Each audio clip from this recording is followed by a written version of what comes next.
मैं डॉक्टर देवेंद्र सिंह। आज हम सब कर किसे कहते हैं, कर के अनिवार्य तत्व क्या है, कर कितने प्रकार के होते हैं और एक अच्छी कर प्रणाली में क्या क्या विशेषताएं होनी चाहिए, इसका अध्ययन करेंगे। सबसे पहले कर का अर्थ व परिभाषा। तो कर एक अनिवार्य अंशदान है जो सरकारी सत्ता सरकार के द्वारा किसी व्यक्ति या संस्था पर लगाए जाते हैं। कर अनिवार्य भुगतान है और कर का भुगतान करना अनिवार्य है।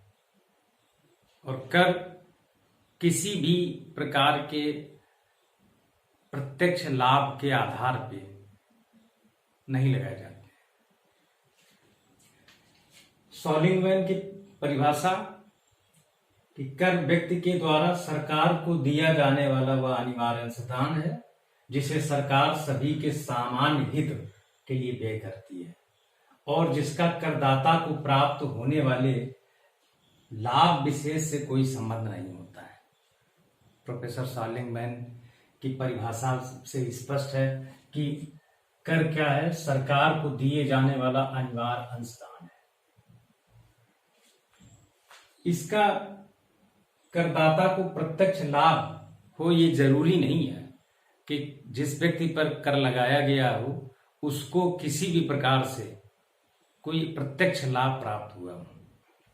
दूसरी परिभाषा प्रोफेसर डाल्टन की है।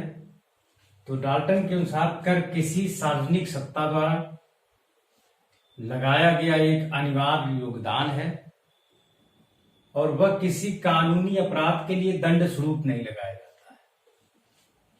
तो डाल्टन की परिभाषा से स्पष्ट है कि कर दंड के रूप में नहीं लिया जाता है। तो कर के इन दोनों परिभाषाओं के आधार पे कर के जो अनिवार्य तत्व हैं, मेन फैक्टर हैं, वो ये तीन हैं कि कर एक अनिवार्य भुगतान है। अनिवार्य भुगतान है अर्थात इसके भुगतान करने से इनकार नहीं किया जा सकता है। क्यों? क्योंकि ये राज्य सत्ता द्वारा लगाया गया एक अनिवार्य अंशदान है। दूसरा, करदाता का कोई प्रत्यक्ष लाभ नहीं है। कर लगाया जिस व्यक्ति पर कर लगाया गया हो ये जरूरी नहीं है कि उसको कोई प्रत्यक्ष लाभ हुआ हो। और तीसरा है कि कर से प्राप्त आय, चूंकि कर राजस्व का एक प्रमुख भाग है, राज्य की आय का एक प्रमुख स्रोत है कर, तो कर का प्रयोग सार्वजनिक हित में किया जाता है और सार्वजनिक हित में किया जाता है इस कारण से यह अप्रत्यक्ष रूप से करदाता को इसका लाभ प्राप्त होता है। कर के प्रकार, कर दो प्रकार के होते हैं। नंबर 1 प्रत्यक्ष कर, नंबर 2 अप्रत्यक्ष कर। प्रत्यक्ष कर वे कर जिस व्यक्ति पर ये कर लगाए जाते हैं तो कर का दबाव और कर का भार एक ही व्यक्ति पर होता है।